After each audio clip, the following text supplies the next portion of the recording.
So obviously, all of us knows Uri for Waze and for Moovit.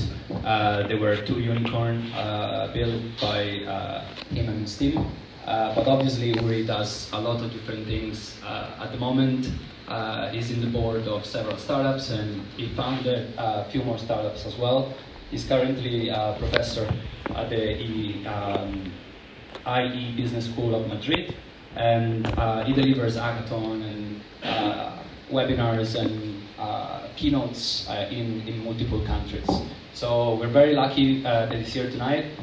He was in Milan a few days. I was very lucky to get in touch with him because I kept tagging him on LinkedIn about the book. So at the end he gave up. And so again, thank you Uri for giving up. And so I think the first thing we kick off, and I'll sit down, is a few words from before we start, if that's okay, from two people, just because they hosted us today. So I wish them to have a few words about the location, what they do. Literally, they promised me it's going to be 5 minutes, and then someone that paid for the drinks. So someone that was like, okay, listen, I want to help. We must have some beers tonight. So it took them like a week to say yes. So thank you to Impact Up, which I'm going to introduce at the moment right now. And thank you to Todd Money, that was very quick to say, I mean, I'm going to support you guys doing this. And so thank you so much also to Todd. You want to say a few words? And you can speak Italian or in English, it's up to you. Okay. Yeah. Visto che è una platea, sorry for you, but it's all Italian, so I speak in Italian, and then if you want, I explain about Impact Hub later. Io sono Marco Nannini, sono CEO di Impact Hub a Milano, in realtà gestisco Milano, Torino e Firenze, e da un mese sono anche il Managing Director di Impact Hub Global. Impact Hub è un network internazionale di spazi fisici, quindi spazi come questo, e quindi co-working e quant'altro, ma anche spazi di incubazione, quindi siamo in Italia un incubatore certificato, ma anche all'estero facciamo programmi di incubazione e accelerazione, programmi di open innovation, e come Impact Hub Milano siamo anche promotori di 2 gruppi di business angel, quindi non credo che nessuno di voi abbia bisogno di un percorso di accelerazione per quello che mi è stato detto, ma se ne avete bisogno ben volentieri siamo disponibili per offrirvi qualsiasi tipo di percorso, anche di scaling internazionale e quant'altro, con mentor dedicati eccetera. E se invece siete interessati a raccolta di fondi, qualcuno di voi ha già presentato ai nostri gruppi di business angel, qualcuno ha anche raccolto, e abbiamo 2 gruppi, gestiamo 2 gruppi di business angel, uno si chiama Angels for Impact, quindi si rivolge a startup che fanno impatto, e l'altro invece si chiama Angels for Women, è un gruppo di business angel a prevalenza femminile che investe solo in startup a leadership femminile. Quindi non tutti voi siete candidabili a questo secondo gruppo. Che altro dire? Questa location dove siete adesso invece è in realtà una delle nostre partecipate, noi siamo soci con Impact Hub al 25% di Presso. Presso è una location, organizza location come queste per organizzare eventi centrati sulla cucina che potete vedere, ma non solo, quindi se volete fare da eventi come questo a anche feste private, Presso è una delle location che può essere il vostro partner ideale per organizzare questo tipo di eventi. Ovviamente sono tutti spazi multifunzionali e anche team building con show cooking e quant'altro. Credo di aver detto tutto, sono stato bravissimo.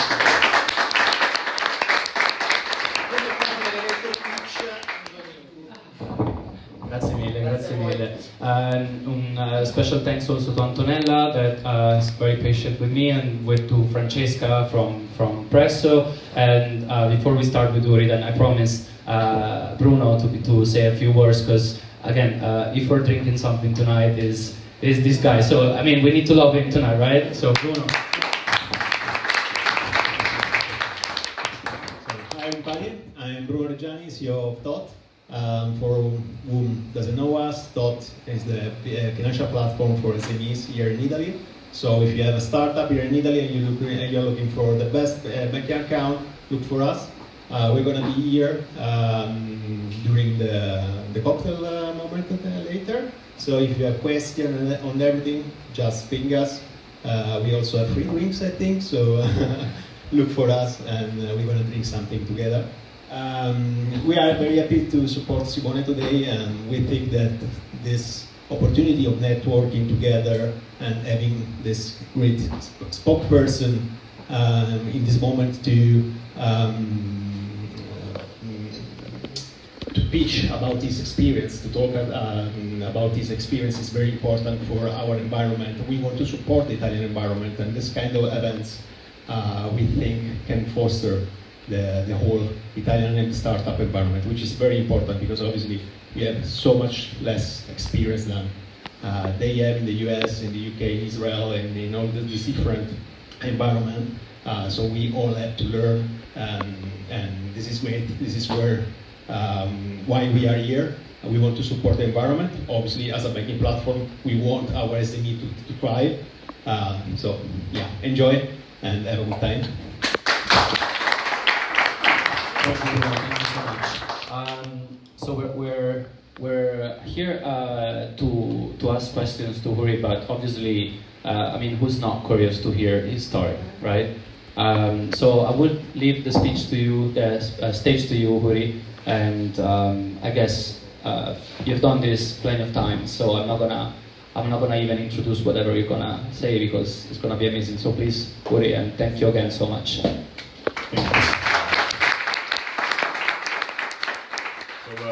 Thank you, Simone, for having me, for nudging me to get here. And he reached out to me about a month ago and said, let's do something together. And I think that initially he had some question about the book, right? And we ended up with me being here, and that's it. So everyone would know me as the founder of Waze, right? If you are using Waze, raise your hand. Thank you. But I'm an entrepreneur, right? I built Waze, and after that I built another unicorn, Moovit, and I have dozens of startups. But I'm also a teacher. So I feel equally rewarded when I build stuff myself or I guide someone to build it. In fulfilling my destiny as a teacher, I wrote a book called Fall in Love with the Problem, Not the Solution, this one. And sharing my know-how.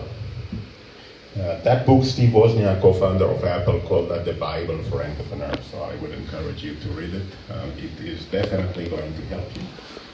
He also wrote the foreword to my book, right? So he actually liked it so much that he decided to write the foreword. And in an interesting perspective, right? So I met Steve Wozniak for the first time about 10 years ago. Now, when I grew up, Steve Wozniak was the technological guru of the world, right? He was the guy, that's it, right? And when I grew up and started to, get involved with computers and engineering, I really wanted to meet him.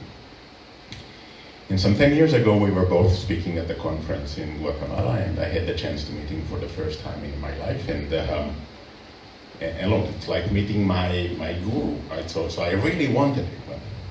And the organizer of the conference arranged for the dinner the night before. So I really had a chance to meet him in person in a very, very small environment. And what I really wanted is to have a selfie with him. And so I took out my iPhone. And I was lucky to have an iPhone and not an Android. And when you want to take a selfie, you can click right here. Take it, Yuri, take it. Take it. I do. Yeah, nice. Or you can use the volume button on the side, right? And this is exactly what I did. And he said, finally. I said, finally what? Finally someone using it the way that I meant it to be. Now for me that was an inspiration to write a chapter about understanding users. But let me try here something. I ask you if you are using Waze. Most of you raised your hand, some of you are shy, or maybe they like traffic jams, but let me try something else, right? When Waze guides you to your destination, you can see the turns and the maneuvers on the screen of the phone, right, or the screen of the car, but there are visual indications of what to do next. There's also audio indication that tells you turn right, turn left, and so forth. If you are referring to the screen. If you're watching the screen, raise your hand. So using Waze, referring to the screen, raise your hand, look around you. Okay, if you're listening to the audio prompts, raise your hand. Look around you again. Way less people. Now, there's no right or wrong. Both of them are doing exactly the same.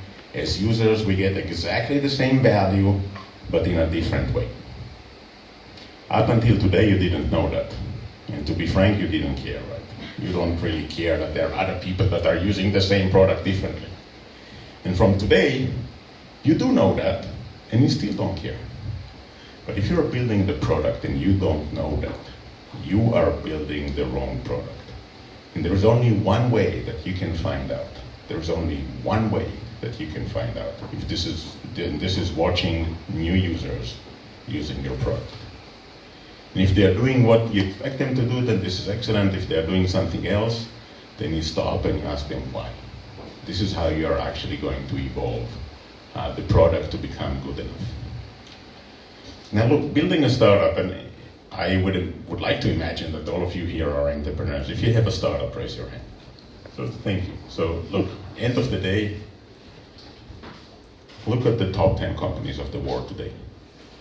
All of them were startups not that long time ago. Entrepreneurs are the ones that are changing the world and making it a better place. So thank you for that. And this is, by the way, why I would like to share my know-how with entrepreneurs, because I would like to accelerate this better place faster.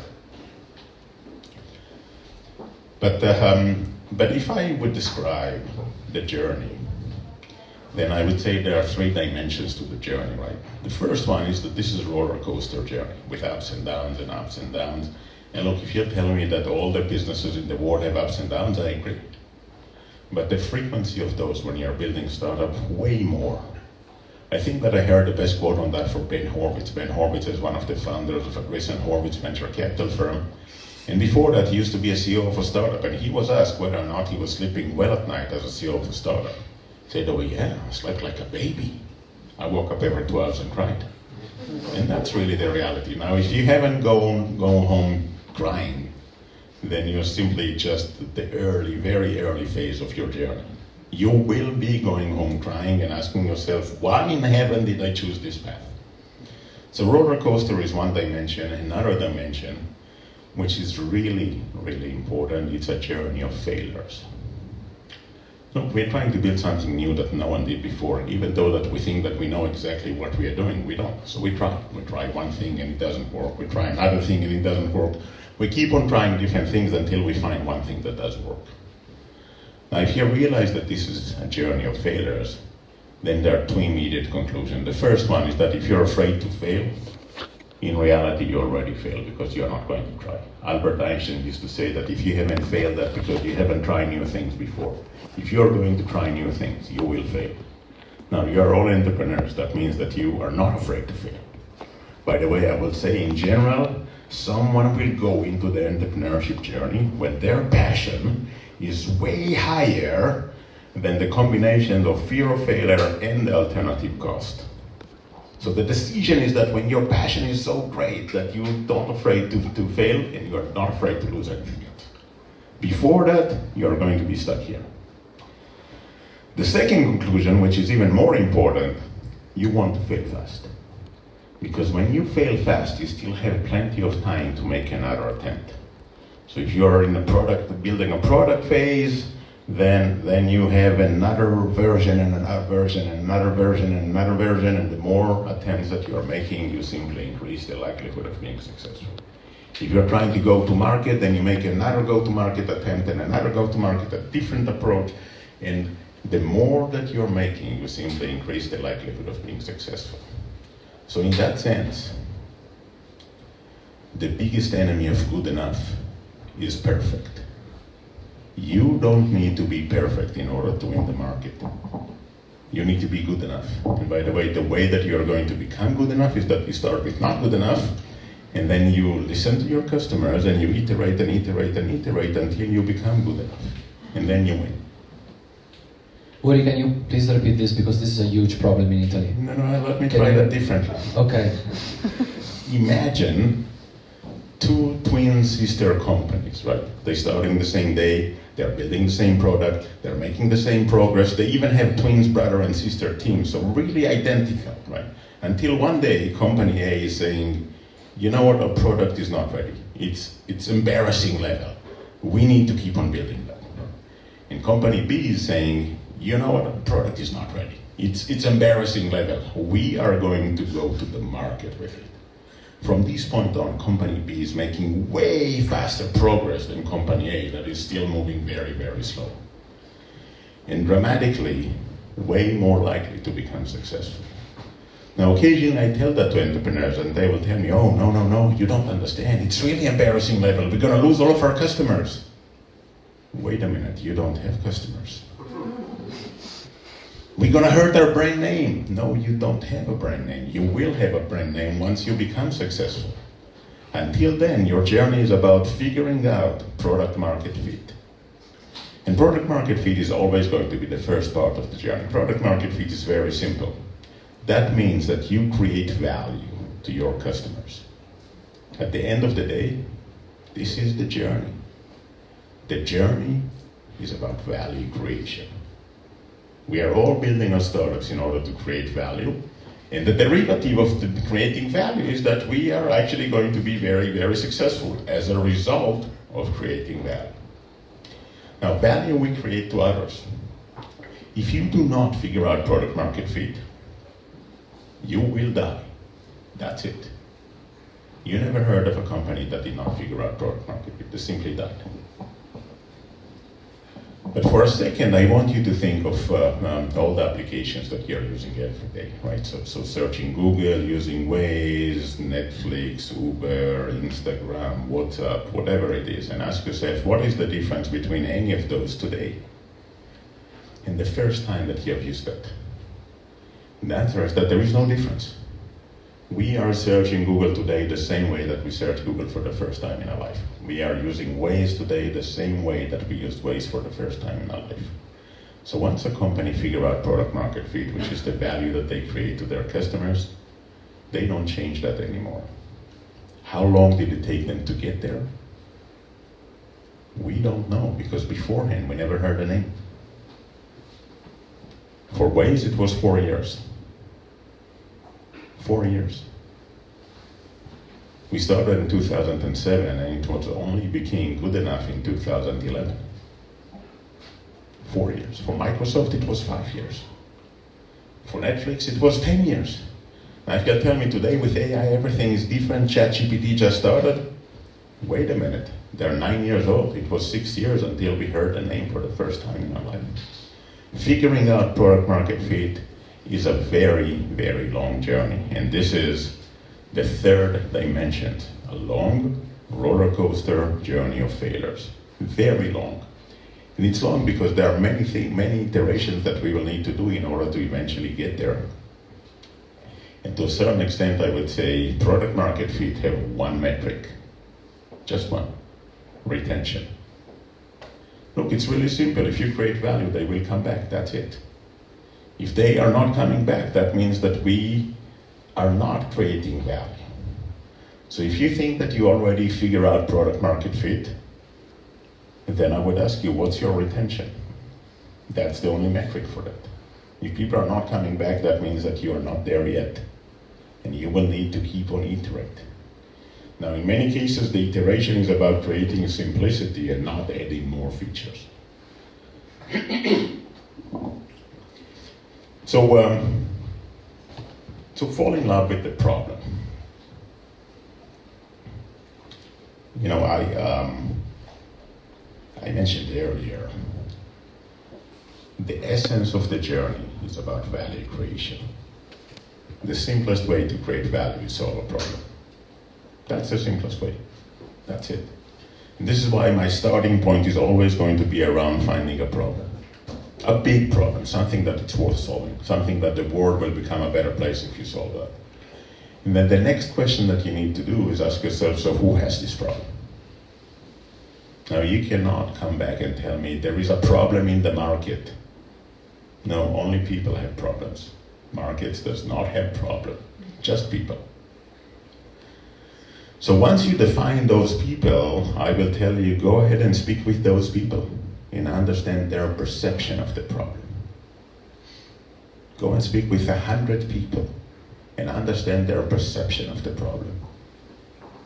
Go and speak face to face with those people so you can understand the nuances of how they perceive the problem. And only then start to think about the solution. Now, if you follow this path and your solution works, it's guaranteed that you're creating value. If you start with the solution, you might be building something that no one cares. Now, the problem is going to serve, the problem is actually equivalent to the value that you bring, right? So this is the problem, and the value that I bring is very simple. I solve you the problem, right? That's it. The problem is going to serve as the North Star of your journey. And when you have one, you're going to make less deviation from the course and increase the likelihood of being successful. But your story is going to be way more compelling if it's focused on the problem.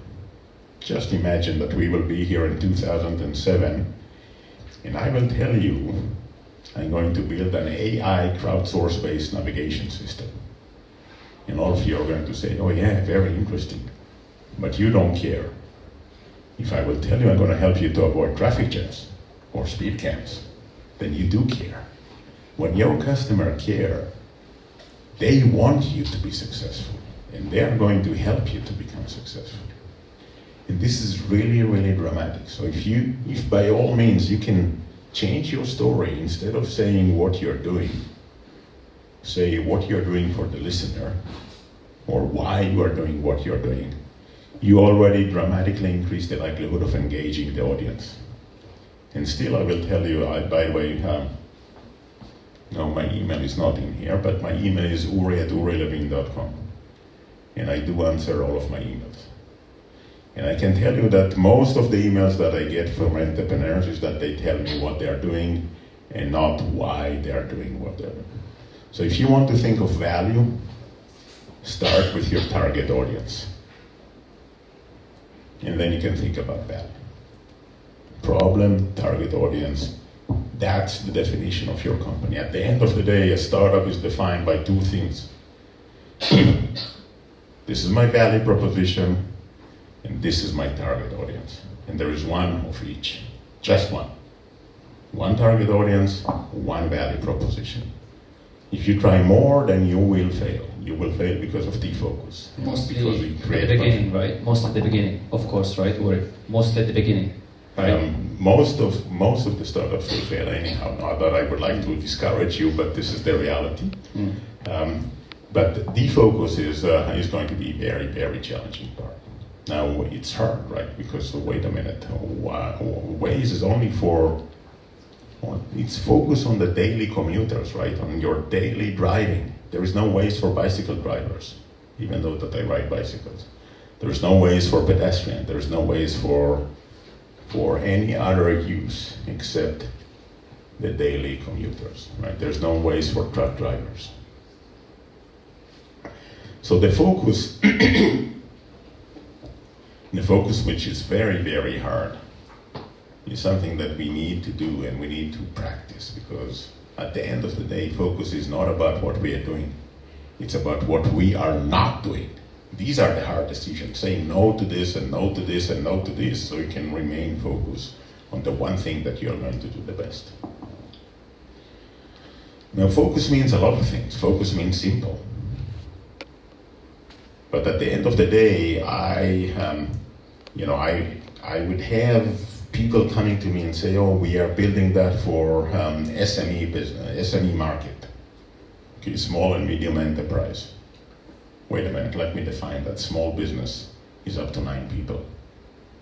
That basically one person is calling the shots. It's a one-man show, that's it. Medium business is up to 999 people, right? This is a small corporate. They have different behavior, right? They have decision-making process, they have sales cycles or buying cycles, they have processes. If I want to sell to this, then I need to speak with the one-man show, with the one person, tell him, very simple, this is my offer, and if he's interested, this is how much it costs, that's it. Here, I need to understand how they buy. It's a different company serving small businesses versus medium businesses. You cannot do both. You cannot do both, not at the beginning. You cannot have a lot of features. LinkedIn started, and they had a list of 30 different features that they need to have in the product.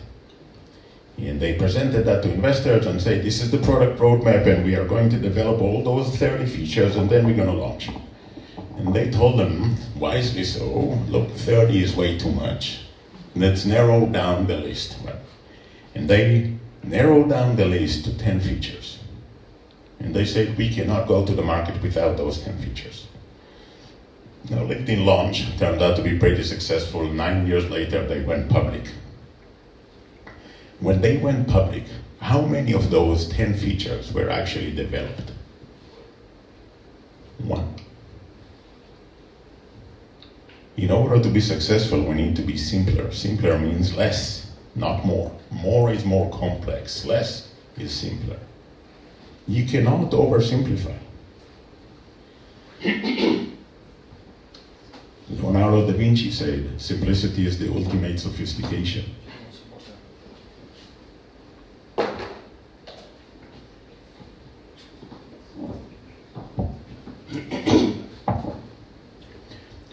Think about, think of throughout your day, right? So obviously you have used your phone multiple times during the day, and you have used multiple applications throughout the day. How many features have you used in each one of them? 1, 2, 3, that's about it, right? So the real job, and think about it, okay, here's what happens. We build a product, we build one feature, it doesn't work, right? So we iterate, we add another feature, still doesn't work. We keep on iterating, adding more and more and more and more features until we finally find something that does work, right? What we need to do next is actually remove all those features because they didn't work, but they create complexity. They simply create complexity because now there are too many features and the new user doesn't know what to do with it, right? There is one that is the crown jewel, one that is a gem, and the rest are actually disturbing that new user to find out which one is the gem. Removing features is the most important part of the job of a product lead. Removing features that simply don't work. And how do you know? You remove them. If they scream, then you bring it back. If they don't, then no one cares. You move some of the features of Waze in the options, right? Let's try that, right? So, when you drive with Waze, on the apps itself, there is a speedometer that tells you how fast you're going. Now, wait a minute, you're in the car, you're driving, there's also a speedometer on the dashboard, right? So way bigger than the little one in Waze, right? Why do you need both? And so one day the product lead say, we don't need a speedometer anymore. And we removed that. And people screamed. And so we brought it back. But the product lead say, no, people don't need that, so maybe we'll put that in the options, right? And so you can actually go into the options and say, don't show me the speedometer. How many of you knew that that this is an optional feature? No one does, right? If you basically say, okay, we're gonna put it in the options, I can see 4 options over there. They're recycle bins, that's it. That means that this feature is not important. and look, if you are in the phase of figuring out product market fit, then less is more. And this is really, really important to remember. If you later on think about new features, then I would say you only need 3 types of features. One that increase retention. So if you have more features that increase usage, increase retention, then it's actually excellent. Most of them, by the way, do not do that. One that increase addressable market, right? So now you have your service in Italian, and you want to go to Germany, then you need to have that in German as well. So that is about increasing addressable market. You have a version for Android, now you build it also for iPhone. So this is about increasing addressable market. And the third one is in order to make money, right? So now you can actually put your credit card in so I can charge you. These are the only 3 reasons to add features. If it doesn't do significant impact on one of those, you don't need that. So I'm not going to go through the journey of Waze, but I do want to speak about one thing, right? I spoke with many entrepreneurs that their startup failed. And I asked them why, what happened? And about half told me the team was not right. And I kept on asking, okay, what do you mean the team was not right? And what I heard the most is, we had this guy not good enough and this guy not good enough. Not good enough was the main reason. The CTO was supposed to recruit 10 engineers and he was unable to recruit not even one, right? And so the job was to build a team and he was unable to do it. So not good enough was the main reason. Another reason that I heard quite often is that we had communication issues. Something that I actually call ego management issues. And then I asked them the most interesting question. When did you know that the team is not right? Now all of them told me within the first month. Within the first month. And you say, wait a minute, if you knew within the first month that the team is not right and you didn't do anything, the problem was not that the team was not right. The problem was that the CEO did not make hard decisions. Making hard decisions is hard. Making easy decisions is easy. This is why most people don't like to make the hard decisions. In a small organization like a startup, it will go all the way to the top to make that decision. Now this is really, really dramatic. Think about it. Startup is a small organization. If there is someone that shouldn't be there, everyone knows. Everyone knows, and the CEO doesn't do anything. That's the nature of the beast.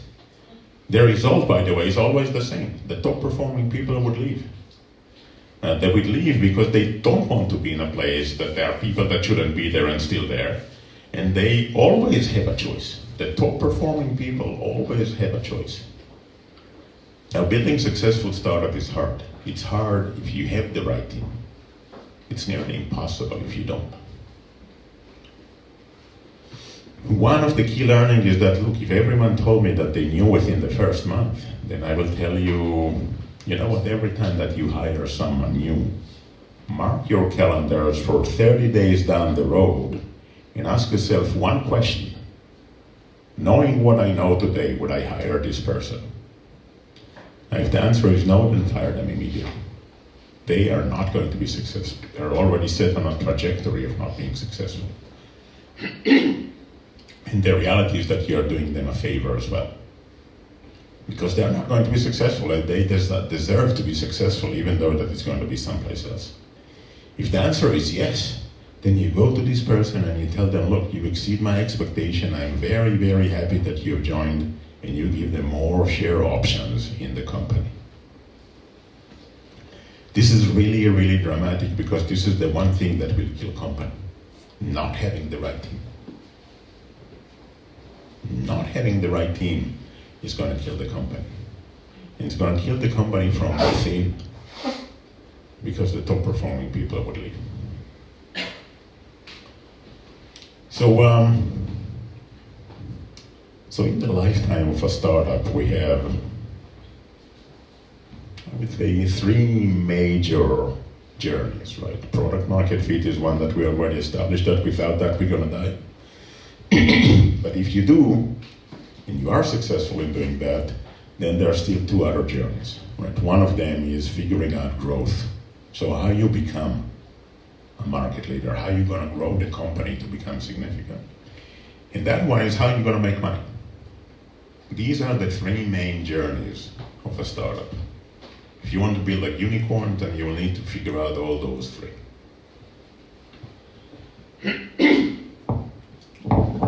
And it's going to be a long while. It's going to be a long while.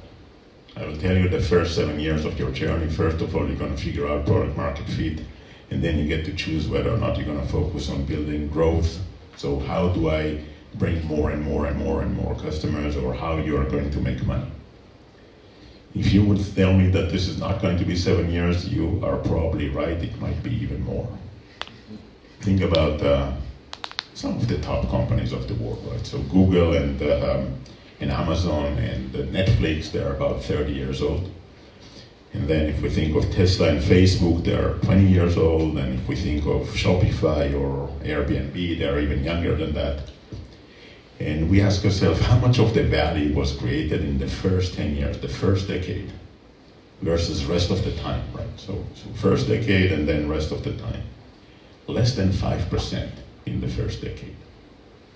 Because what happened in the first decade is that they went through a long roller coaster journey of failures to figure out product market fit. And then they had another long roller coaster journey of failures to figure out growth. And then another one to figure out business model. And each one of those took them some years.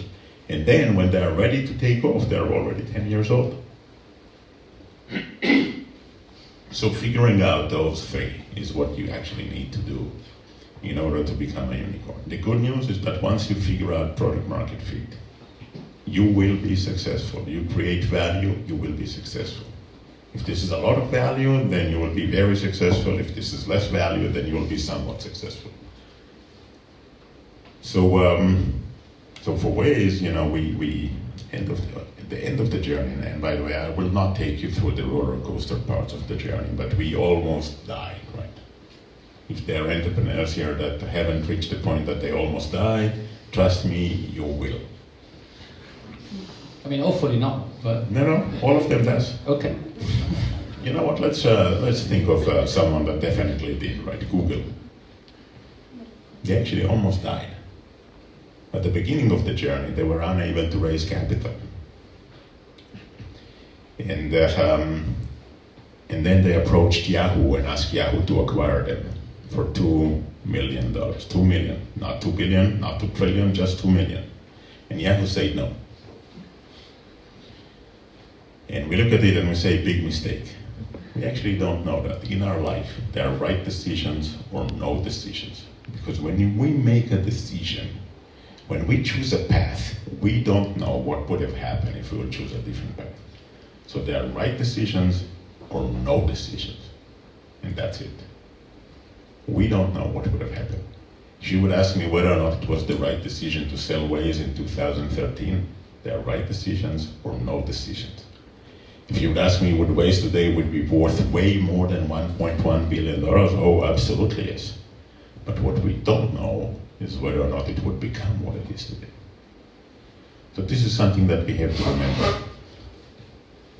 The journey of the CEO, the most important behavior of a startup CEO is never give up. No matter what happens, you don't give up. You might die, but you don't give up. The second most important one is making hard decisions with conviction. Because if you don't make those decisions, look, these decisions needs to be made. And everyone knows that. If you're not making them, then you lose your leadership with the team and the top performing people would leave. Now, if you're not sure what is the right decision, then I will tell you, no, you are sure, but you're looking for confirmation. Flip a coin. Coin is a good decision. It's a very good confirmation. When I was young, one day I came to my dad and I say, I have now these two options and I don't know which one to choose. He reached out to his pocket, got a coin out, say, I'm gonna flip the coin, and before the coin drops, you're gonna make the decision. If you want a different tool, one of my CEOs told me that every time that they need to make a hard decisions, they're asking themselves, what if they will be here a different CEO? What decision that person would make? And disconnect themselves from the decision making, right? So asking someone, the virtual someone. The reality is that we do know in most cases, and therefore we need to make that decision. Anyhow, after Google acquired Waze, I left, literally left the day after. And I left in order to build more startups, and since then, basically, this is what I'm doing. So I'm, spending my time between building startups, and in particular, I'm not carrying any executive role anymore, but mainly guiding the CEOs and teaching and doing skiing. Absolutely, yes.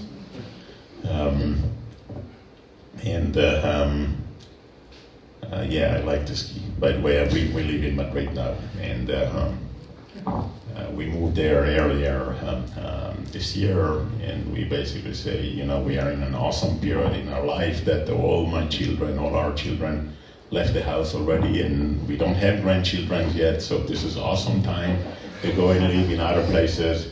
And we created a list of places that we would like to live, and Madrid came up on top. But Milano was actually pretty high because of the Alps. Okay. And I thought that it's going to be easier to learn Spanish than Italian. I think I was wrong. So but you're always in time to come back. I mean, yeah, we can always we'll come find back. your place in Milan. It's no problem. Yeah. So this is about me. I would say, look, there are a few things that I would like you to think of, right? So one of them, or to remember, and one of them is about decision making. Today is the first day of the rest of your life. If there is something that you tell yourself, you know what, in the next startup I'm going to do something different, then wait a minute, do something different right now. If there is something that you tell yourself, knowing what I know today, I should have done that differently, then do it different today. Today is the first day of the rest of your life. And at the end of the day, it's about making hard decisions. In most cases, it's about making decisions.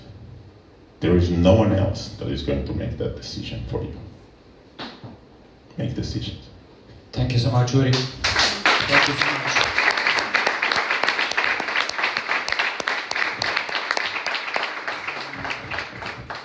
So I had to beg Uri to do this shorter version, but I think I did a mistake. You told me before starting you did a mistake, Simone, and I think he was right. And obviously he's right.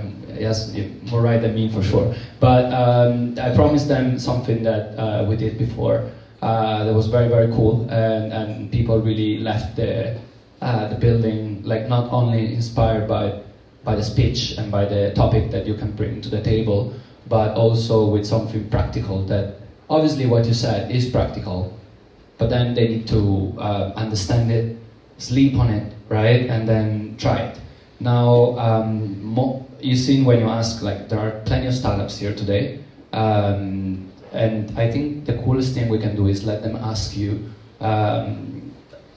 what would you do if you were them in a specific situation for your startup? So you guys now can ask questions to Uri directly, and we won't have time obviously for all of you, so I'm just gonna, I've took a decision in the past that seems to be the best, which is we'll let some Series A startup ask the first question, then we move to seed, and we'll try to do as quick as possible and to have most of you to answer, for Uri to answer a question. But Uri said that uri@urilevine.com, obviously I'll send it to you guys. But if you ask that, if you send him an email, which is not annoying, you're not asking for money right away, maybe the second email, but you know, like... I will help you with that. I do not invest in new ventures at this phase. So if you are looking for funding, you will be wasting your time, and this is a bad thing to do. Not mine, yours.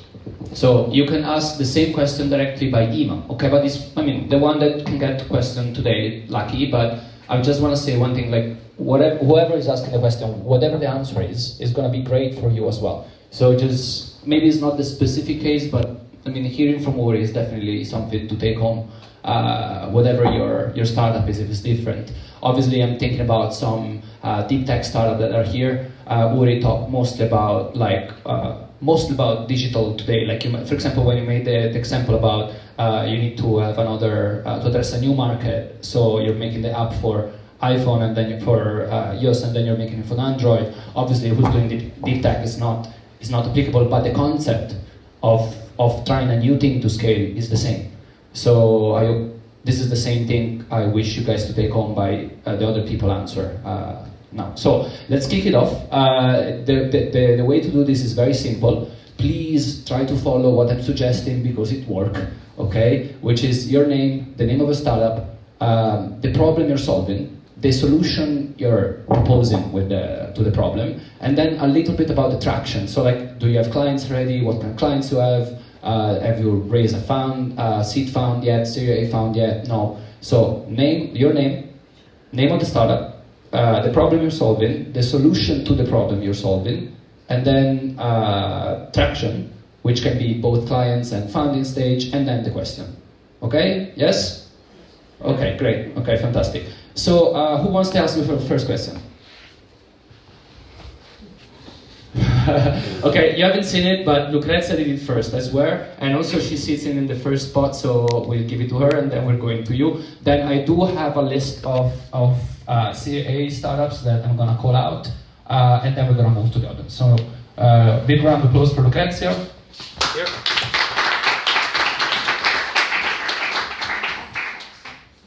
Hi, I'm Lucrezia and I'm managing the VChalks project. The problem for the startups is 70% of Gen Z and younger boys and girls from this generation love to study science, doesn't like school, and don't want and 30% of them want a future in the STEM career.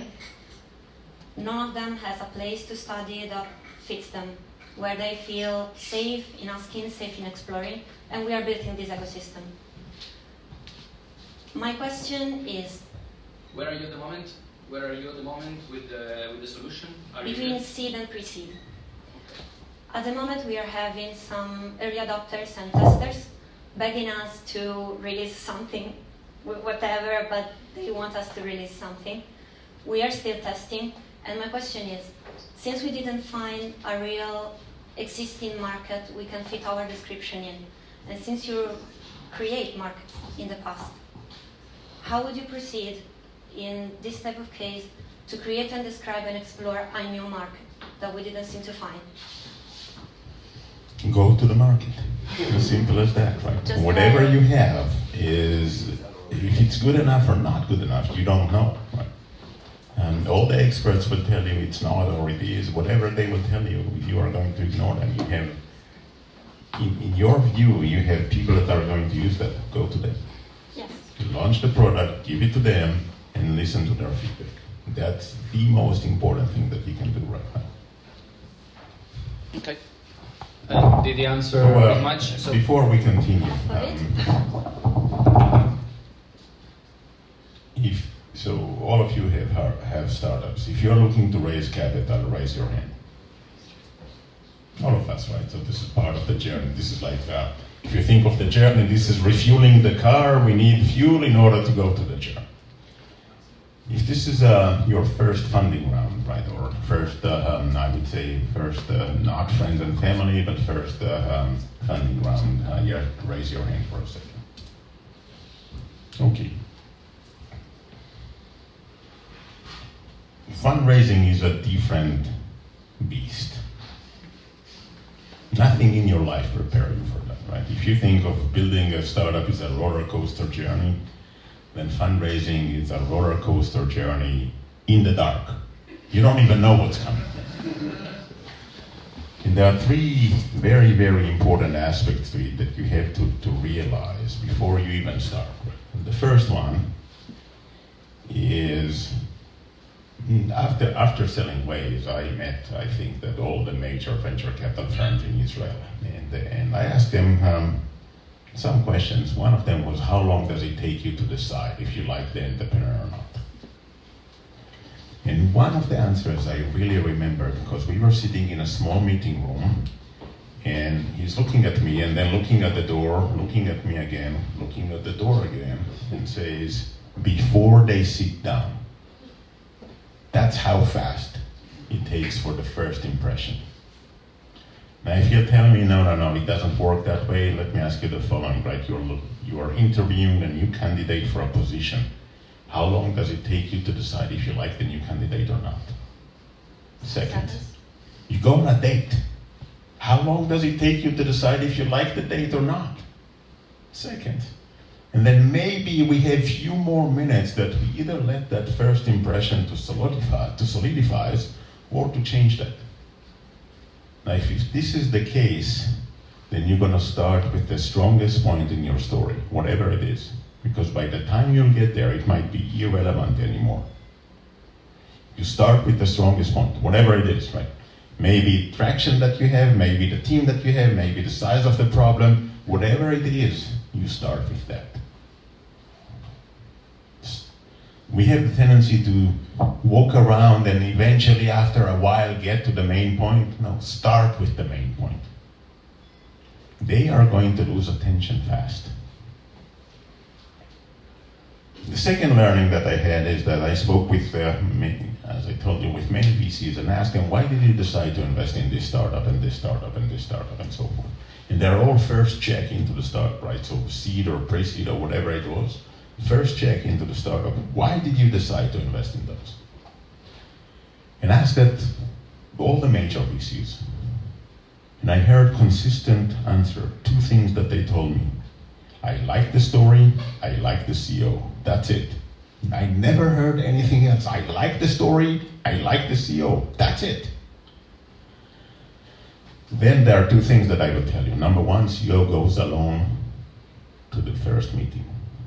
Alone, not with the team, not with anyone else, not with the one that is doing the introduction, not with other investor, not with the chairman, alone. That's it.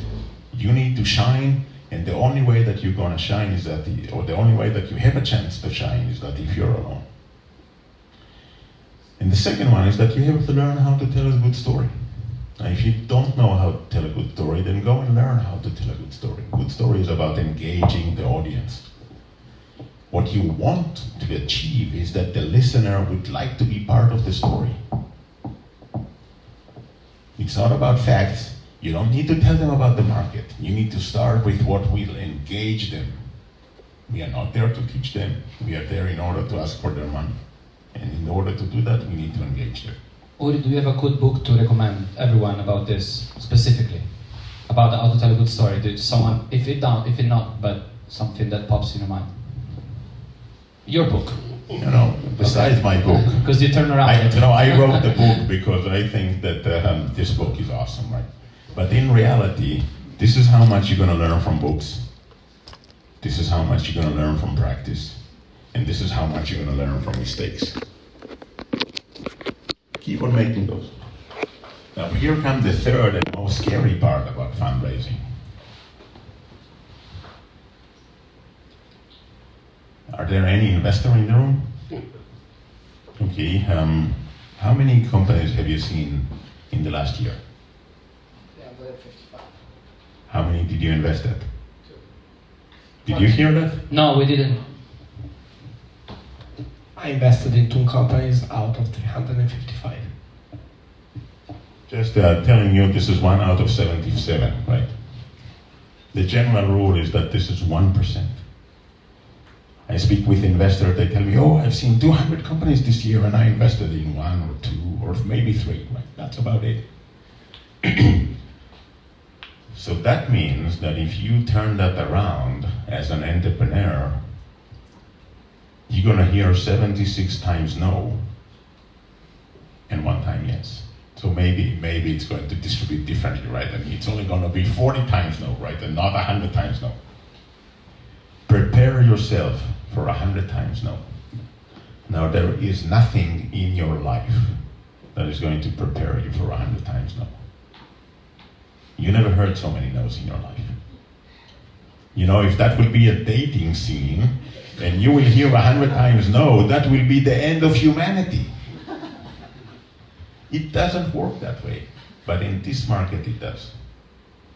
And therefore, every time that you go and you hear a no, you shouldn't care. You should keep on going. It's part of the game, right? You take the numbers. Yep. 77. And by the way, if they tell you why not, some of them are actually telling you why not. For me, what they do is that they go into the big book of excuses, opening a certain page and write something down, right? Whatever it's relevant or irrelevant, it's not. It doesn't make any difference. The real answer, they are going to invest if they like you and they like the story. If they are not, that means that they either didn't like you or they didn't like the story, and they are not going to tell you that. They will tell you, oh, Google can do that in no time. Oh, it's small market, it's big market. You don't have traction. You do have traction, but it's irrelevant. there is a different, whatever, doesn't make any difference. No is no. Yes looks in a very, very certain way. Yes, we would like to invest, here is a term sheet. All the others, doesn't make any difference, why not? Airbnb got the answer that it was a small market, if I'm not mistaken. I think the first couple of investors that Airbnb went to told them it's a small market. I'm not sure you say this in the book, but I've read it somewhere else. It's very possible. I would say that most likely the most common answer is going to be it's too early. So too early basically means I'm not saying no, maybe she'll come back later, I would like to say yes. But so I reserve the options to say to say yes in the future. But it's too early, that means that either they don't like you or they don't like the story. Uri, can we get to the next question? Yeah, now I just thought about it. Yeah, that was amazing. So the next question, name, startup, problem, solution, traction, question, okay? Hello Uri, thank you. I'm Alessandro, I'm 35, I'm a second-time founder, and I keep falling in love with healthcare problems. So last year, it happened that I had a very severe back problem. So much pain that I ended up in the emergency room with an ambulance. They discharged after a couple of hours during the night, and they said, okay, you are free to go. And I told them, how can I go home? I cannot even get up on my feet. And they told me, you can call an ambulance.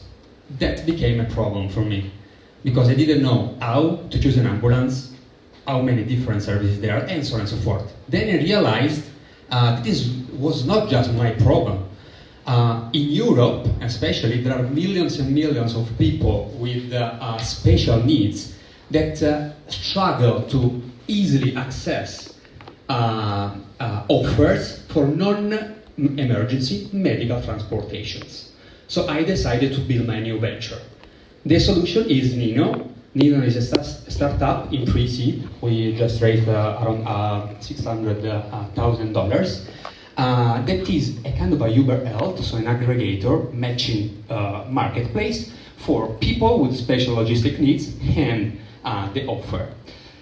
And my question is, this is obviously a B2B2C market, but we are launching at the end of next month direct to consumer in order to test the market, test the product market fit, and build some magics to go to B2B and reduce the CAC. My question is, given that the CAC direct to consumer in this type of market is unsustainable, as you know, in the medium long term, when is the time and how would you switch toward a B2B2C model to become profitable as soon as possible? Thank you.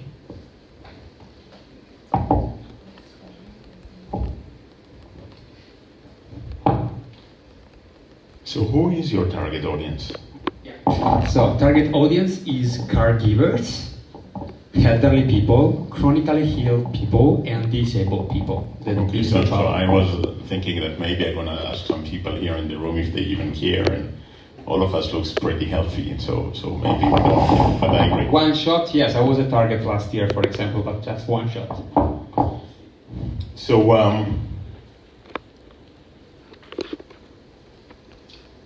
in marketplaces in general, right, and what makes marketplaces successful is three elements. Number one is either large target audience or high frequency of use, right? And you, with the chronic disease, you might have high frequency of use, right? With the others, with the people in this room, I don't think that there is anyone here that will basically even remember your name, right? And so most people don't care about something that they don't know that it's a problem, and this is why I'm saying we need to speak with the target audience and understand their perception of the problem. Because even if you're right and this is a major problem, if people don't think it's a problem, it's not. The perception is that it's not a problem, or they never entertain themselves. So marketplaces, either high frequency of use or a very large target audience on the consumer side.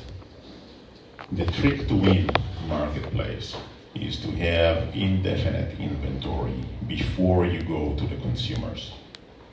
So you need to have enough drivers here in Milan, for example, that if someone is going into the platform and say, oh, I need to come back from my medical exam tomorrow at 3 p.m., then you have someone to do that. Because if you don't, then they will not come back. If there is no service, they are not going to come back.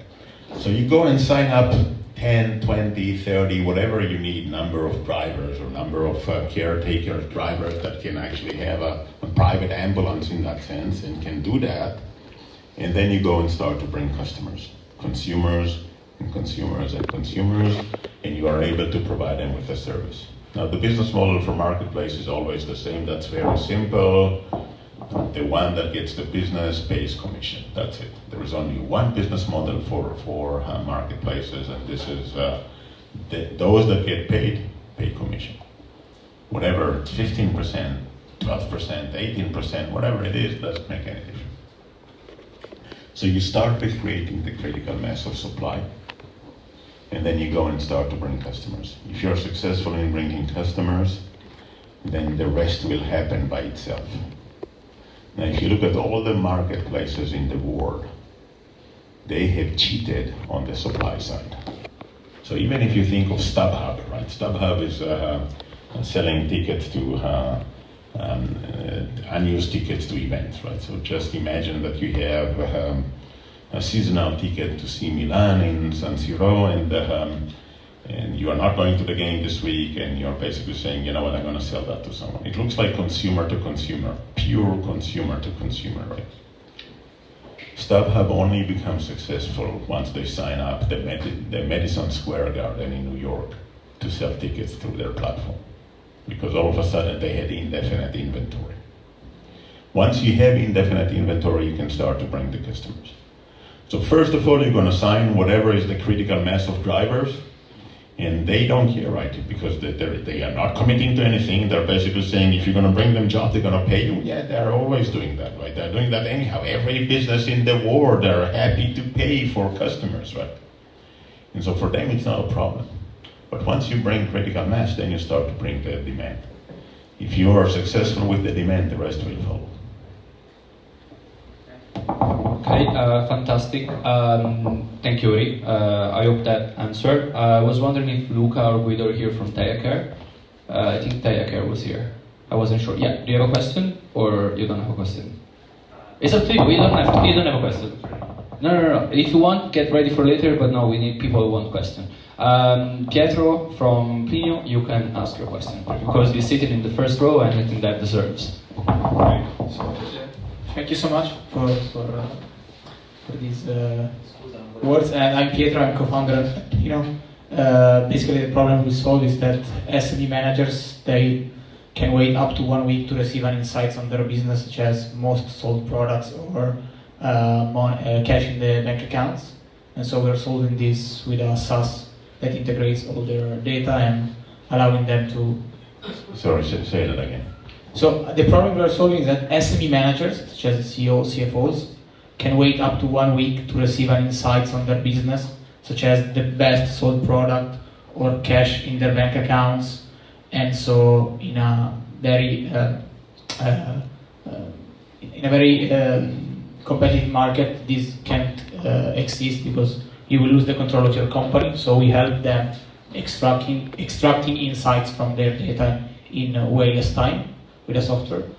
And my question is about, as a founder, what's your the traction? We have more than 80 customers in Italy, and the question is, what's your relationship with long-term vision? Because sometimes as a CEO I got asked about where do you see the company long-term, but I'm not 100% confident that long-term vision should be my focus when I am early stage. So two things, right? Just remind everyone, he said SME. No, you're selling to medium businesses, right? Not to small ones. You mentioned that there is a CEO and CFO. This is not a one-man show, right? This is a corporate. This is a small corporate. So you're selling to medium businesses, not to small. Look, one of the critical things is that as CEO, as founder in particular, you need to see two things concurrently all the time. The vision and the next step. That's it. Anything in between, you don't care. The vision and the next step. Because as soon as you'll get to the next step, then there is the next step, right? And then you still see the vision and the next step. These are the two things that you need to have focus all the time. If there is something that is going to take you away from the vision, then you need to do one of two things. Option number one is say no. Option number two is adapt or accept the new vision and basically say, you know what, this is what I meant from the beginning, this is where we're going to go, right? So you change direction. But I think that in general, what you need to see is where is it that you would like to be and what is the next step to get there, all the time. What do you mean with next step? Like tomorrow, in the next year? And next, whatever your planning horizon is, right? So if you're basically saying, you know what, next quarter we're going to grow from 80 customers to 100 customers, then the 20 new customer is the next step, right? If you're basically saying, you know what, we're going to change those 80 customers into paying customers, then whatever it's the next step for you that you have a plan, that's fine. Let's say next milestone. Next month, that's fine. Next quarter, next month, next whatever period of time. The vision is really ask yourself, okay, where exactly I want to be in 5 or 10 years down the road.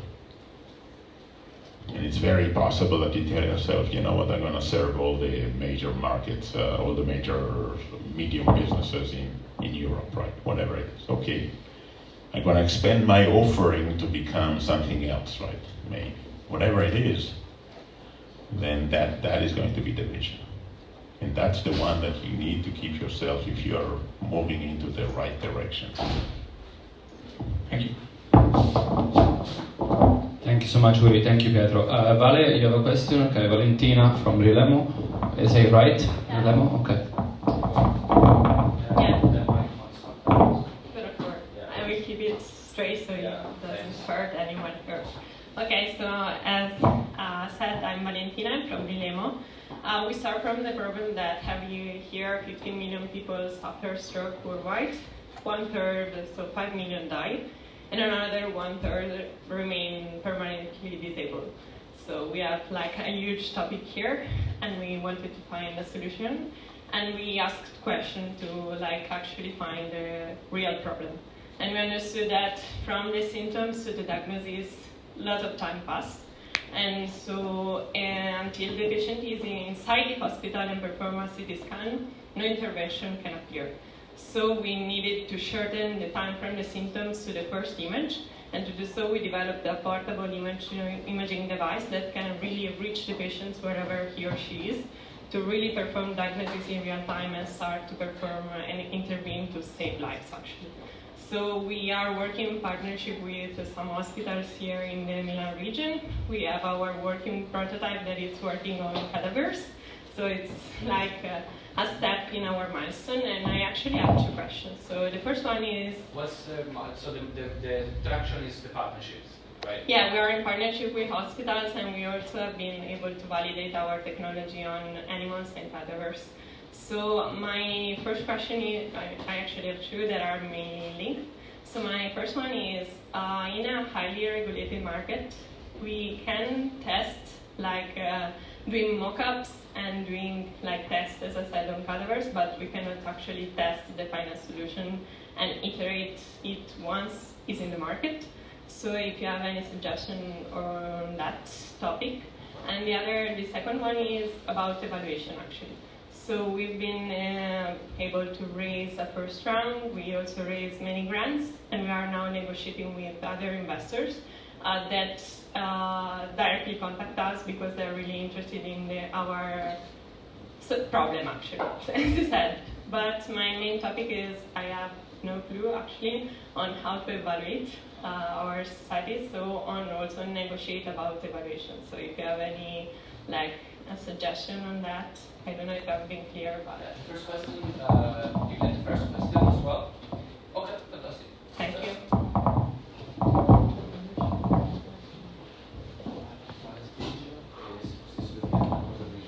Is there historical data that you can train your system on?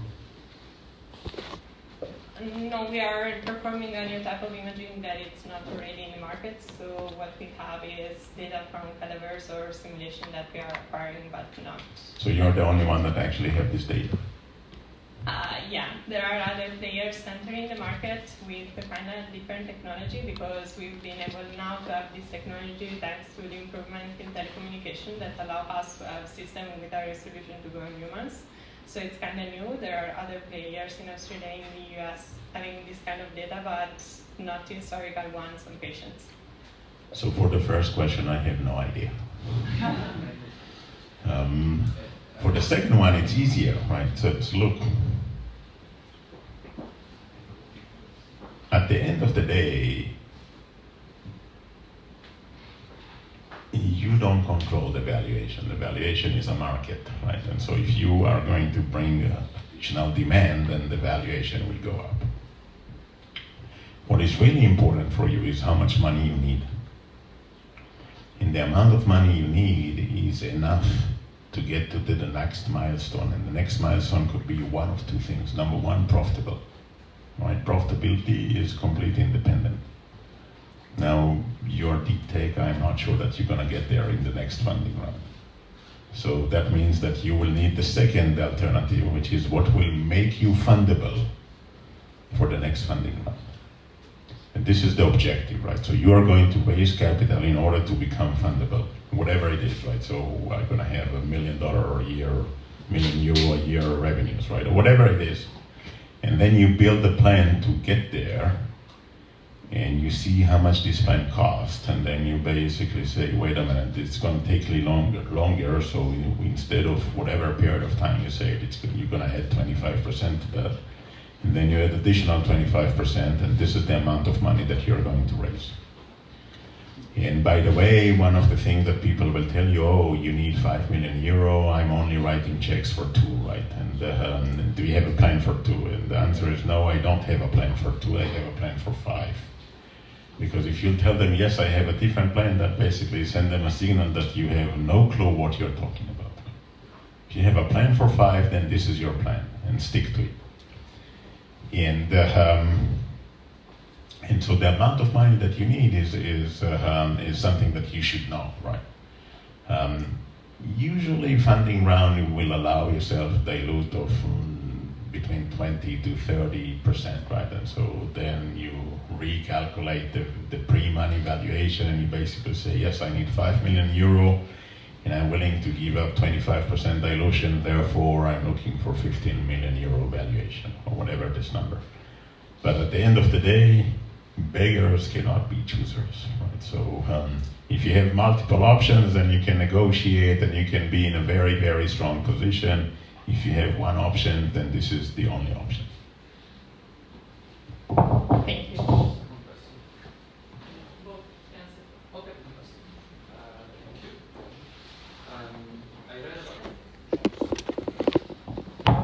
I read about a story about something similar. They tested on different market, and they take their data and they study based on their data what it could be on their industry. It's a very general answer, but try to see if you can find something similar that you can take as an example. So the next... So before the next, there are 50 entrepreneurs in this room.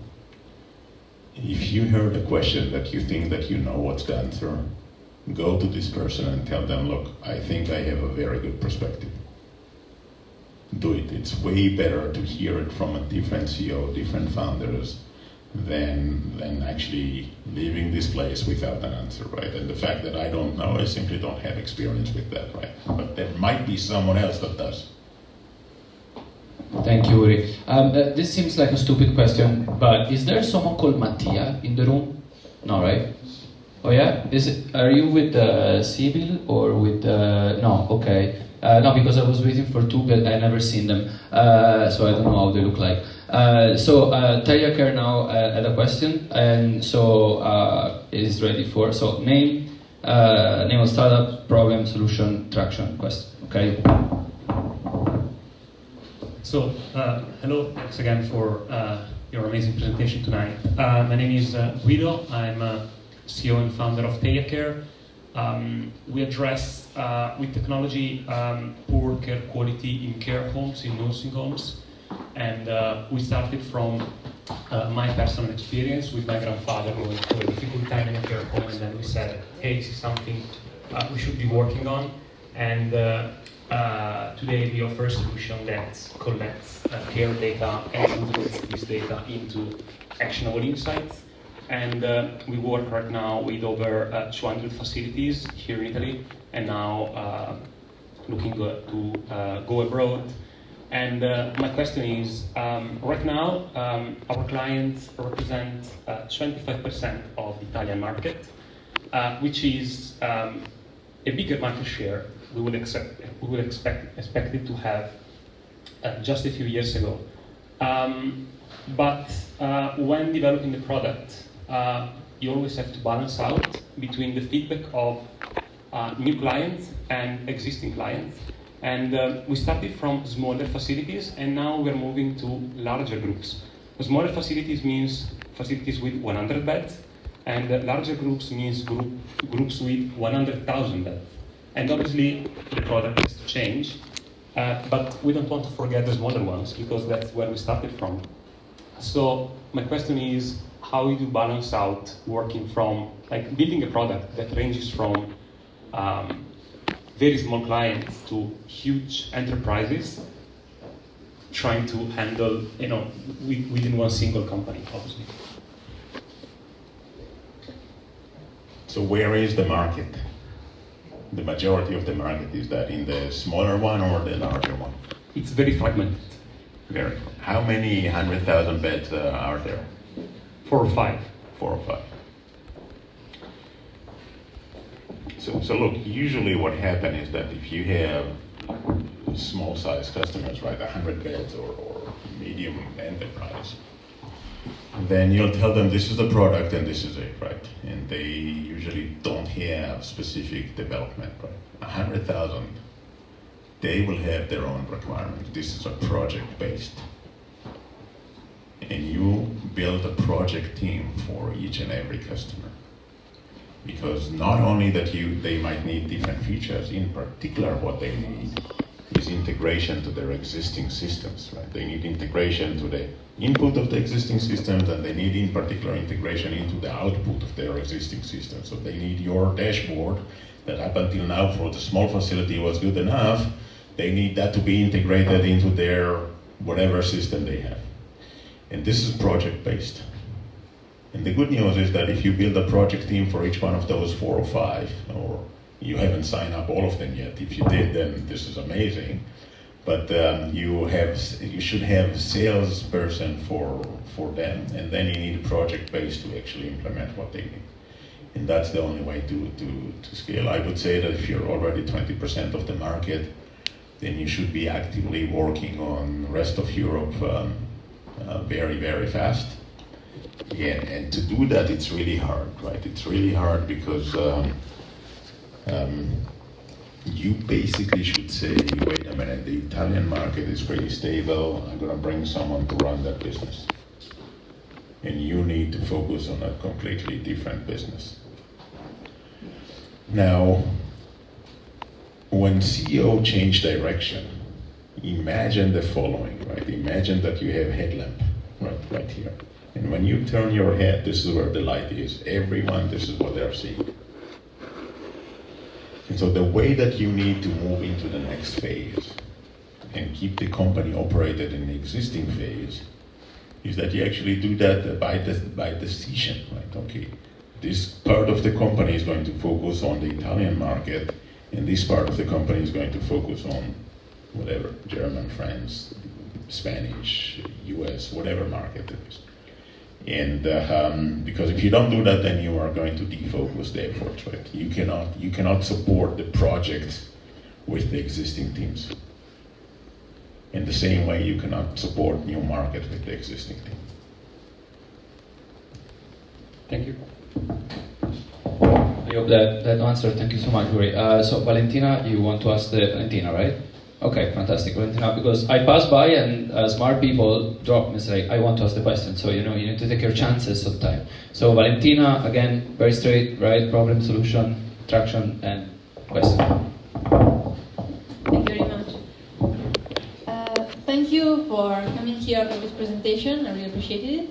I'm Valentina Tedeschi. I'm the CEO of Kirke.social, which is a social network marketplace for entertainment communities, in particular illustrators, but only human illustrators, so artists who do not use AI. This is because 15 million artists online has been scraped by generative AI, and now are competing against it over the journalist platforms, which doesn't allow them to monetize efficiently. So we're trying to solve this issue, connecting them with an audience who cares about who's behind the content. Now, me and my CTO, are not very sure if we should point everything on the digital content, or if people on the long term, in the next 5-10 years, is getting kind of saturated with it. And so we should push more on the merch. Because right now we have 5,000 beta testers, which we acquired by referral, and the first purchases in platform, $1,200 of transaction, nothing more. And we have 13,000 contents on the platform that we could convert in objects to sell, like an Etsy, basically, but with verification. Or we could ask them to create digital cards like Pokemon Pockets and sell them between them. We're not sure if we should take a path or another, and we should make a choice because we have very few resources. Uri, you can be as straight as you want. So if you want to compete against AI, you already lost. Not to compete. We are just answering a requirement of authenticity, of a very specific niche that is not the majority of people. Is another kind of Gen Z who think is pretty boomer trash and value human art. So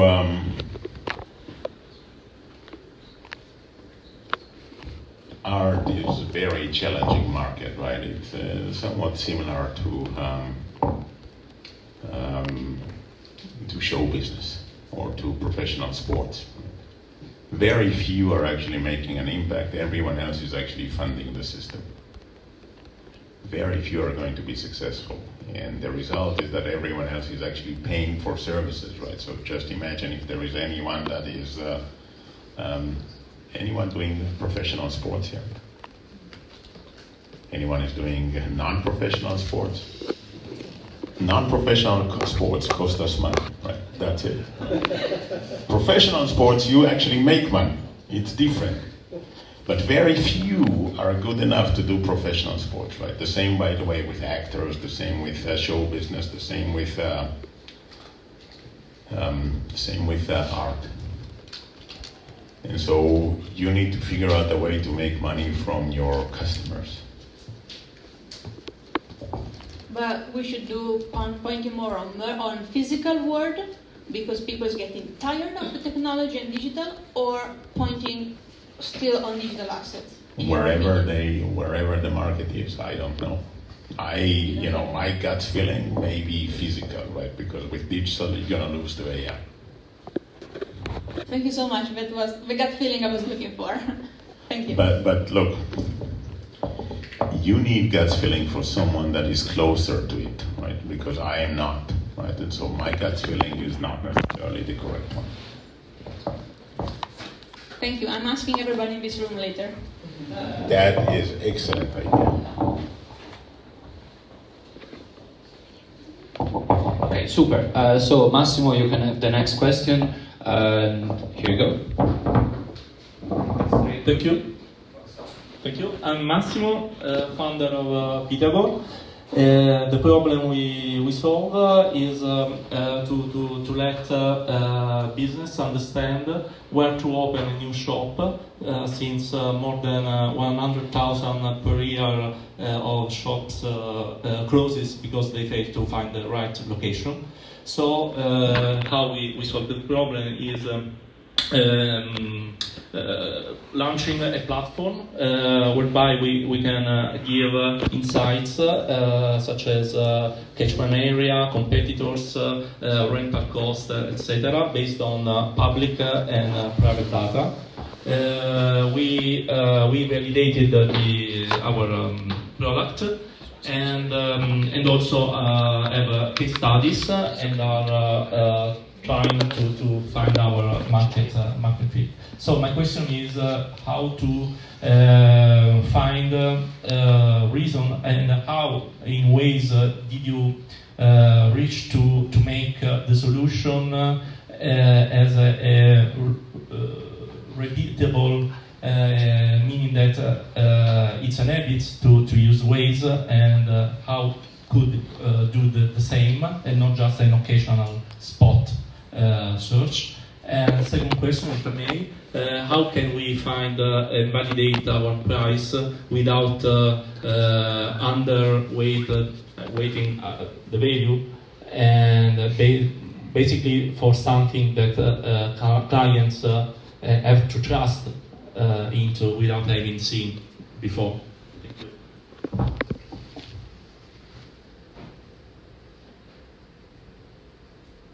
So if I am a person that would like to open a physical business, right, and it's my first one, then I have no idea that I am about to fail.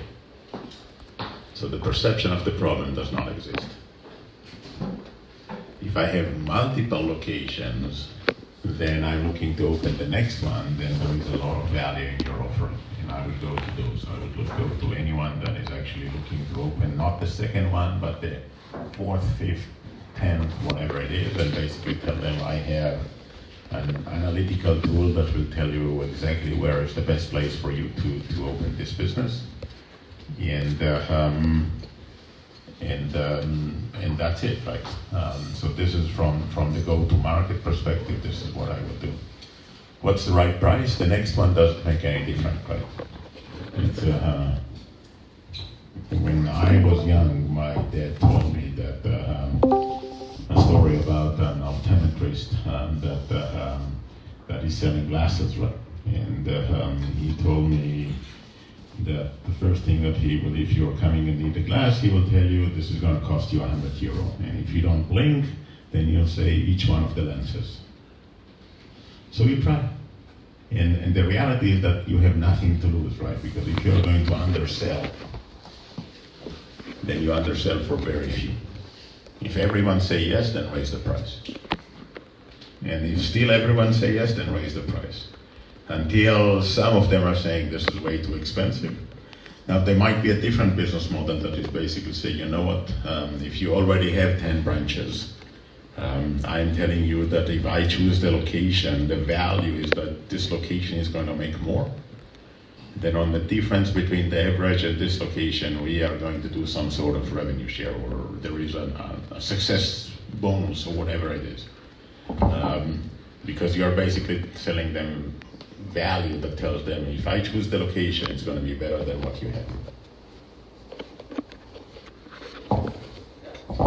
Okay, so thank you, Uri. We have a few people that asked me a question. Now we have the last 30 minutes before we open the buffet and like some. I was hoping that we're gonna open the buffet area. Yeah, but we can bring you some food and for sure. I was thinking more of wine.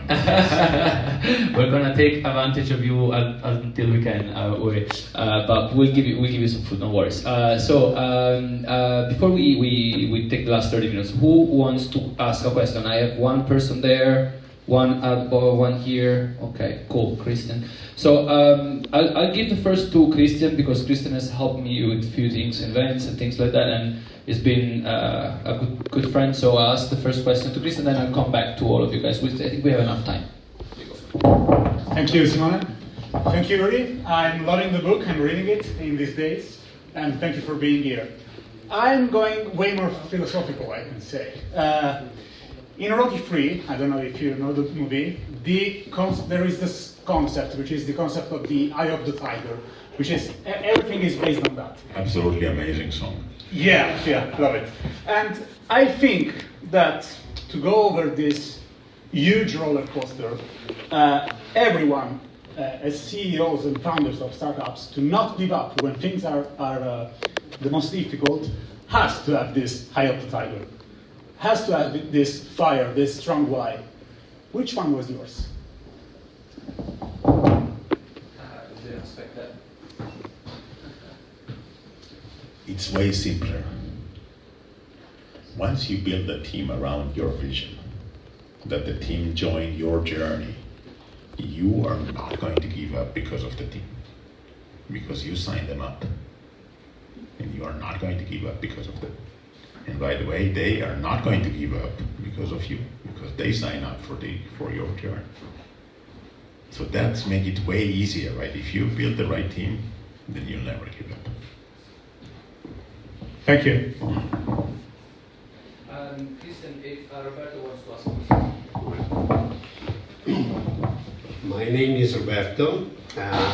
The problem we want to solve is the fragmentation of documents, where we have documents is all over the places, and documents carry data. So what we want to do is we want to squeeze documents to get data and serve valuable cocktails. So we want to give people a place where they have all their documents, get the data out, and elaborate the data in a way that they can give value to the people. My question is related to the partnering or joint venturing with medium companies, let's say, who have, sometimes they have competencies, financial resources, while startups might have innovation and other points to partner with. So the matching of a medium-sized company with a startup. What is your thinking about a possible matching and partnering with between a startup and a medium-sized company? Thank you.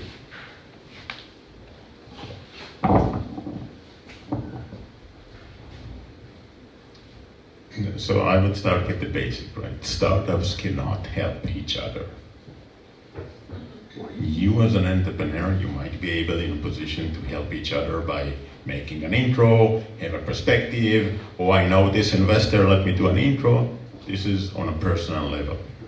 But a startup cannot help other startups. All the startups in the world, they're looking for the same thing. More customers, right? So if I can find more customers, I'm going to bring in to me, and I'm not going to give you that new customers that I'm able to. The challenge with medium-sized corporates is that they still think that they are a startup. And their state of mind is going to be, I can do that as well. So it's going to make it very, very hard for startup to actually work with a medium-sized company, right? With the underlying assumption that they are, it's a technology company, right? Obviously, if it's a non-technology company, then there are different challenges. But if it's a technology company, then the state of mind is going to do, it's going to be, wait a minute, we actually have development team, we can build it. So the biggest challenge for them is that they think that they can, and the result is that they're going to say no. In most cases, very hard sell pitch. Right. But if you find someone who is actually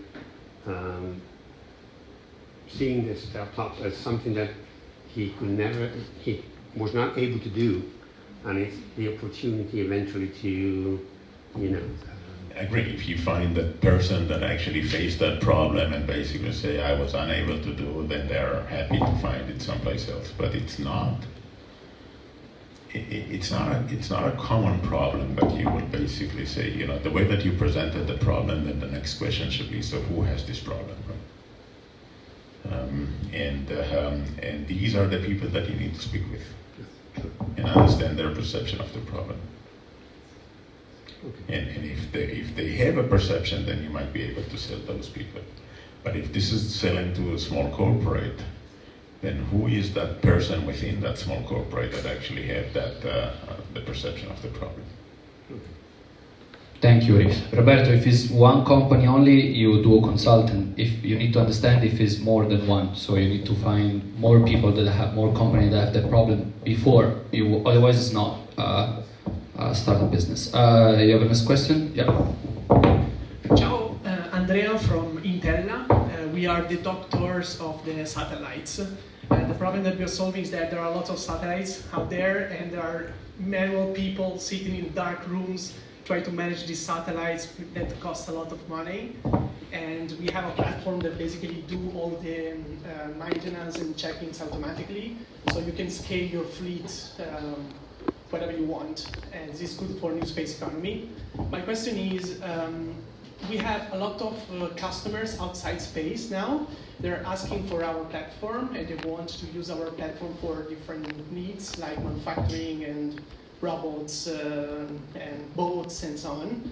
And I don't know if I want to stay focused on space and really go deep in that problem, or start to expand. Also because we have some investors from San Francisco and Silicon Valley that they want to give us money, but they want a broad picture instead of staying focused in space. And at the moment, I don't know what to do. So you don't have investors that wants to give you money. They say no. They say, if you would be something else, then maybe yes, but they say no. How big is the market, and how many customers do you have, or what's your market share of the satellites space industry? So the market is small, but a single customer value a lot of money. So because the value of assets in space is really big. So like we have now 5 customers, and we are trying to expand. Also, we are opening in the US. But this market is small, but it's more than enough. But of course, not for a billion company, or for a billion, multi-billion startups, or for unicorns maybe. So those 5 customers, how much revenues you are going to generate from each one of them? So about like 5 to 7 million each ARR at the moment. Stick with this market. Okay. It's what you're basically saying is that it's big enough market, right? In money, in customers it's small, but in money it's actually a very big market, right? And you're serving this market, and you're doing it successfully. So stick with this market. Thank you. You already signed the contract, or you're in? Nice. Okay. We thought you paid an extra aperitivo. So the next question. Hi Uri, I'm Alberto, CEO and co-founder of Trainet. With Trainet, we are a B2B company focused to help HR to monitor the well-being of the employees, giving them data to understand which one will be the turnover, the burnout, and make them easy to find out solution for them. We are currently now around $500,000 of revenue, working with the medium and big size in Italy. And so the question for you is, now we see that the Italian market is growing, but it's very slow. So for us to find customer, we are B2B, so we need salespeople that sell that. And we are looking also abroad. So I read your book, and so how with Waze also you test other market. So what you would suggest for B2B to don't be the focus, but on the other side, don't lose opportunity to test other market.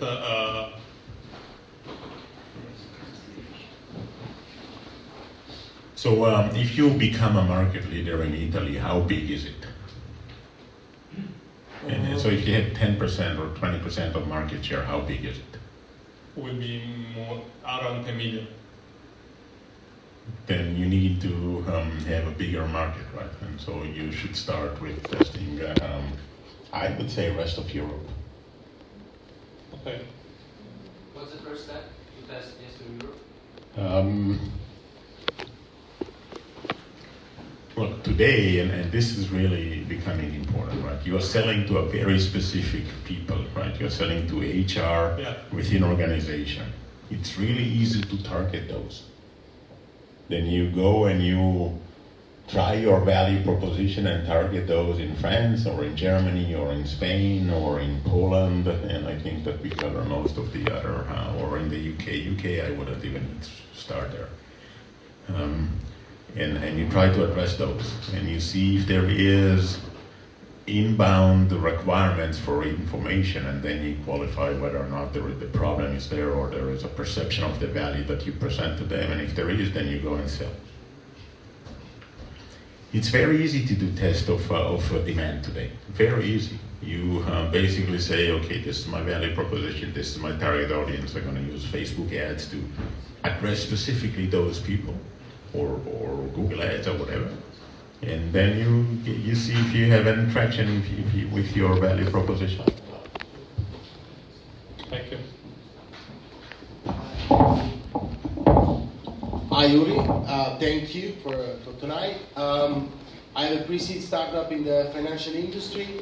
I'm not going to talk about business because I'm not smart enough to make you understand my problems in a few seconds. And I'm not very familiar with English, so I'm going to switch to a different question. You might find it stupid, I'm going to take that risk. But I think I want to hear something like that from you tonight.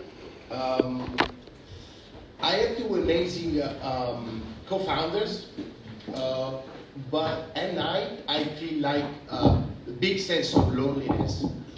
And a few questions about this. Do you think that this is because I'm not good enough to be a CEO and to handle the problems?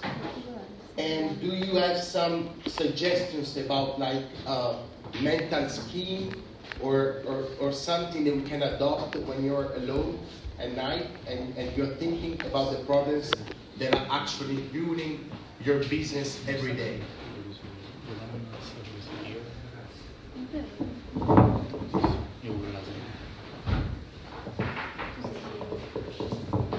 At the end of the day, this is about hard decisions. If you find yourself that you're unable to make the hard decisions, then you have to learn how to make the hard decisions.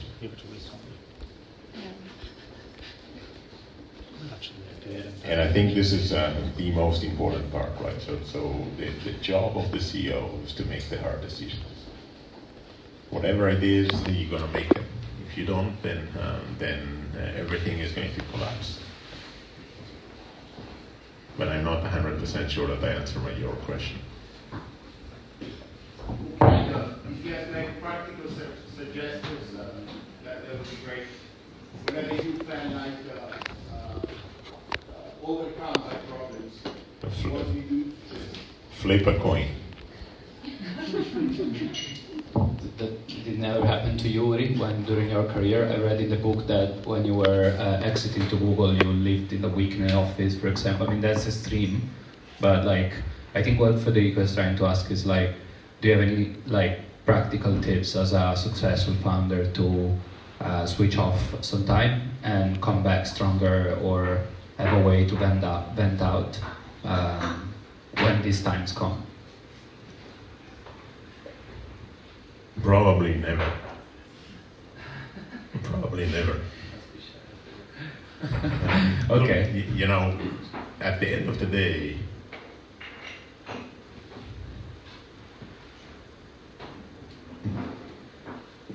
I'm driven by passion. Right? Now, if the passion is going to go away, then maybe yes. But I'm driven by passion by then. So passion is regenerated itself. It's regenerated itself when you realize that you're actually creating value, right? Because then you get the feedback from the market or from the people that you're creating value to, and then it's regenerated itself. And I am driven by passion. So for me, never, right? I have a purpose, right? I have a very simple life. I found my purpose. My purpose is about value creation. So if I create value, then it's actually re-energize myself. This is creating allowing me to reignite, re-energize, redo, and that's it. Now, find yours, right? Whatever makes you passionate, find that and feed it. It's a monster that you want to feed. I I totally agree. Ale, you have a question you want to ask? Yeah. Thank you, Yuri. My name is Alessandro. I'm CEO and co-founder of Spots. We help overcoming a problem that many companies are facing, that is hiring people. Especially, we help those companies that need to hire a lot of people, so high volume hiring at scale. We, as a startup, have created a SaaS to solve this problem, and we merge together various topics like marketing, operation, and also sales that usually in HR are not so much used on those kind of tools. My question, so the traction, okay, we are on the market since 1.5 years, and we have 8 customers, and 6 of those are paying, and we have a pipeline pretty filled. My question is this: we are in a horizontal space, so we can have different kind of ICPs. Okay, this obviously is a problem because we have to focus. And so it's similar to the other HR guy, by the way. But we want to know if you maybe have some framework or something that you have tested out to be fast in testing the hypothesis on those kind of ICPs that we can serve. So in our case, we have like 5 possible target markets that we evaluated, and all of them are really big enough to be full committed to them. Thank you. Pick one. The biggest. Pick one, not the biggest. Pick one. Simply pick one. I don't care which one. The one that you like the most. That I enjoy the most? Yeah. Already? Okay, I know the answer. That's your answer. Okay. Can I have another question? Okay. And sorry, because I have a lot of things in my mind. And this other question is the following. Do you think that, and I know there's no an easy answer, but do you think that it's worth trying to stay bootstrapped as long as you can before you find product market fit?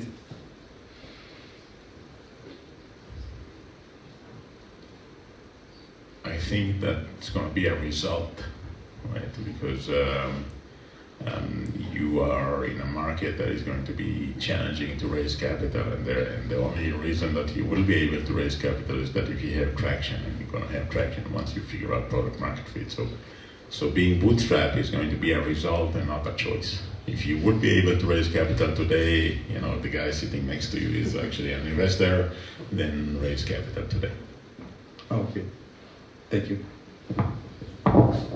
Thank you, Ale. So nobody, I think I have a question in front. Is there any other people that would like to ask a question? Okay. Last one. It's okay. Okay, last 2? Last one. Okay, fine. Last 2. So, okay. So, he's investor, so I promised him that I was gonna have him ask the question if we have no more startup to ask the question. So, we're gonna have to pass on this. I'm so sorry, but yeah, thank you. So here you go. Okay. Hi Uri. First of all, thanks for tonight, but most important, thanks for the notification of the Speedcam in Waze that allow me to save a lot of money. So thanks a lot for that. Okay, I'm co-founder of WineSuite. As you can imagine, the name is related to the wine sector, so very vertical. It's a software. Okay, so the problem is that winery, generally speaking, European wineries, small medium wineries, are very good on producing wine, but very bad on selling that. So we have developed a software, a CRM and marketing software, very vertical for the sector, to help them to sell more wine, specifically direct to consumer. We have about 450 customers, 1 million annual recurrent revenue for the traction. We sold the company 1 month ago to an American investor. Not with the same zero view, a couple of zero less, but still a decent exit. Congratulations. No, thank you. But I still have a big problem. Is related to the work-life balance. So I'm not just a founder. I'm a father of 2. I have a wife from Naples, which is another problem. You cannot maybe understand fully, but I can explain later. But most important, how you manage time. So I think also I've seen your ring. So the question is how you manage time between work and roller coaster and so on, and also a life at home with kids. So now it's going to be easier. I would imagine that they sign you up to stay for what, 2 or 3 years? A couple of years, yes. 2. So first year you're trying to make integration work. Second year you're starting to think of someone to replace you and start to think of the next startup. And then 2 years and 1 day you leave and build the next startup.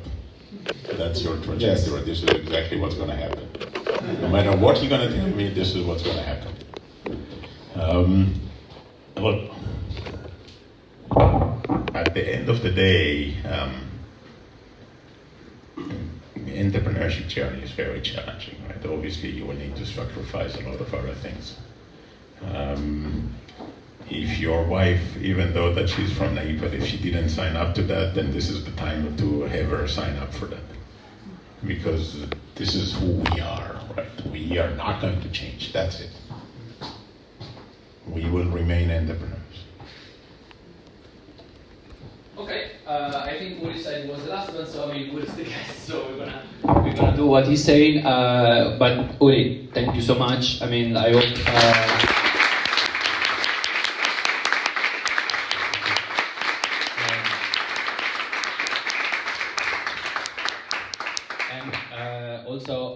I would say also, good job guys to, ask the questions, because sometimes it's not easy. I mean, Uri, your figure could be a little bit intimidating for some, like early stage founders and things like that. You're kind of like, as you met Steve Wozniak, it was your guru, maybe you're the guru or the hero of somebody else. Like we have here someone working in mobility, Wayla, that he told me that he was thinking about the question. Maybe later he will ask you privately. But by the way, guys, if you want to go home, right? But you can say it better. But there is Mario here from Wayla. So I don't know if everyone knows Wayla. Like it's the transportation startup that started in Milan and is helping people to get home safe. So nice job, and a big round of applause to all of you guys, because it was not easy to ask questions as well. So one last round of applause for you guys. And thank you to Arianna for taking pictures. Thank you for the staff here at Impact Hub as well. And Uri, again, thank you so much. We're gonna get some food now. So there is food, beers in the fridge. We had around 55 people at the end, which is okay. But so there is more drinks for all of us. So basically, like there is a little thing like this next to the pizzetta, and you can get more beers. Now, one last thing before we go. Can we please? I know you don't like this, but I need it. So can we please go all of us here in the center? So we're gonna take a picture all together. I know it's very cringe, but come on. Here.